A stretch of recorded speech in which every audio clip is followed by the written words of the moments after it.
It's Wednesday, February 17th. I'm Lucy Steiner. And I'm Sam Cedar. Which of these stories will you be talking about today? A brutal cold snap and snowstorm has brought multiple cities to a halt across Texas and the Midwest and left millions without power, trapped in their homes and far below freezing temperatures in an ongoing crisis that doesn't have a clear end in sight. Meanwhile, House Democrats are working to get Joe Biden's first COVID stimulus bill over to the Senate by the end of the week. Certainly took them long enough. And lastly, Amazon's anti-union tactics at the Bessemer, Alabama warehouse reach a new low. You are listening to Majority FM's AM Quickie, and these are the stories you need to know.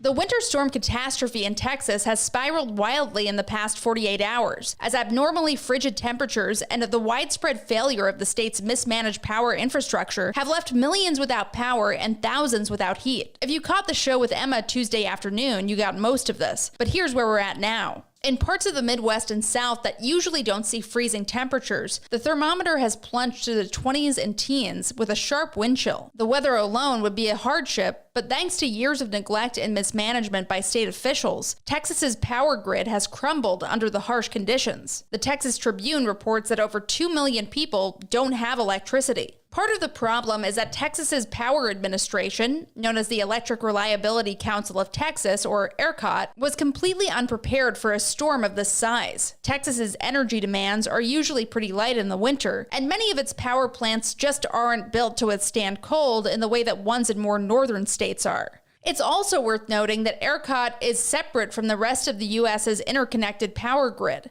in large part because it wanted to skirt federal regulations in the 1930s. This system, according to the Washington Post, created an electrical grid that puts an emphasis on cheap prices over reliable service. As one analyst told the Post, Texas's grid is a, quote, Wild West market design based only on short-run prices, unquote. And now ordinary Texans are feeling the brunt of this systemic mismanagement. The GOP is already trying to shoehorn the disaster into a strange attack on clean energy, blaming frozen wind turbines for the outages, despite the fact that gas and coal power plants were also knocked out in the storm. What they don't want to admit is that the GOP leadership could have lessened the impact of this crisis, just like the pandemic. But once again, their constituents have been left out in the cold, and the crisis is only getting worse. We've got an update on the much-awaited first COVID stimulus bill during the Biden administration, and it's coming, well, sometime. House Democrats on Tuesday said they hope to have a finalized bill on the floor of the House by next Friday. That seems to be a pretty long timeline, given that the country is currently still racked by the pandemic and a worsening weather crisis in Texas, but this is Congress after all. Majority Leader Steny Hoyer called this, quote, bold and resolute action, unquote. We'll believe that when we see it, Steny. The House, like the Senate, is on recess after all, but when they're back from their little break, we'll hopefully see action on the proposed $1.9 trillion bill, which the Democrats want to pass through the budget reconciliation process. Their reluctance to do away with the filibuster makes all of this more difficult, of course, and all of these bureaucratic hang-ups delay the aid Americans need. And of course, the $2,000 payments we were promised during the Georgia runoffs are still going to come in as $1,400. The question now is how other progressive Democrats fare at getting other vital measures like the minimum wage increase into the bill. McDonald's, Burger King, and Wendy's employees are once again preparing a Fight for 15-led strike. The reconciliation process could make such a provision difficult in this stimulus package, so Bernie Sanders and other lawmakers are working on a separate bill. For what it's worth, Biden said at a town hall on Tuesday night that he supported a $15 minimum wage, but didn't indicate that he'd be making it a priority. Hey, Majority.fm's AM Quickie is fueled by JustCoffee.coop. Just Coffee is a worker-owned coffee roaster based in Madison, Wisconsin that has sponsored the Majority Report for nearly a decade. Check out their collection of fair trade roasts, including our own Majority Report blend, and regardless of what you order, receive 10% off of your order when you use the code MAJORITY at checkout. All shipping, of course, is free. That's coupon code MAJORITY at justcoffee.coop.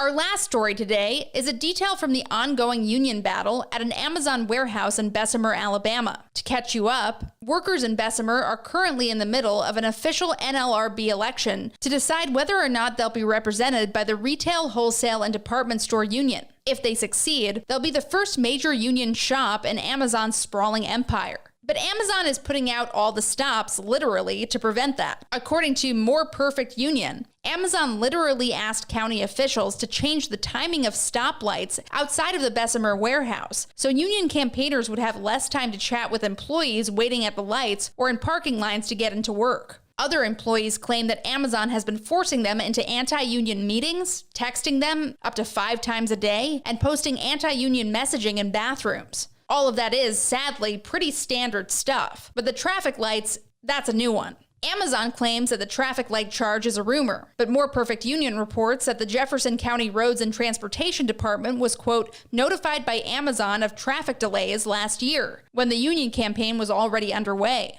The county came down for an inspection and eventually gave Amazon what it wanted, an increase in what they call maximum green times at the stoplights outside the warehouse. No red lights, no time for the pesky red shirts of the RWDSU organizers to chat with workers about what the union really means. Voting in the NLRB election is ongoing throughout this month and next, and should wrap up around March 29th. There's no telling what tricks Amazon will pull before then, so stay tuned. And now, for some quicker quickies. Quicker quickie. Some highlights from Biden's town hall late on Tuesday night, aside from what we mentioned above. He expects vaccines to be available to everyone by July and wants K-8 schools reopened by the end of his first 100 days. But he said no to $50,000 in student debt relief and was uninterested in defunding police departments. George Conway, resistance grifter and husband to the notorious Kellyanne Conway, said that he backs shuttering the Lincoln Project after numerous scandals have tanked the centrist PR firm's reputation. Sounds like the rats in charge of that have got their money, and now they're fleeing a sinking ship. Former President Trump released a lengthy statement on Tuesday blasting Senate Minority Leader Mitch McConnell, calling him a, quote, dour, sullen, and unsmiling political hack, and giving the true sickos among us a long-awaited hit of incoherent Trump venom to laugh at for a little while. The New York Times reports that Trump's initial draft of the statement was even nastier. Too bad he's not on Twitter anymore.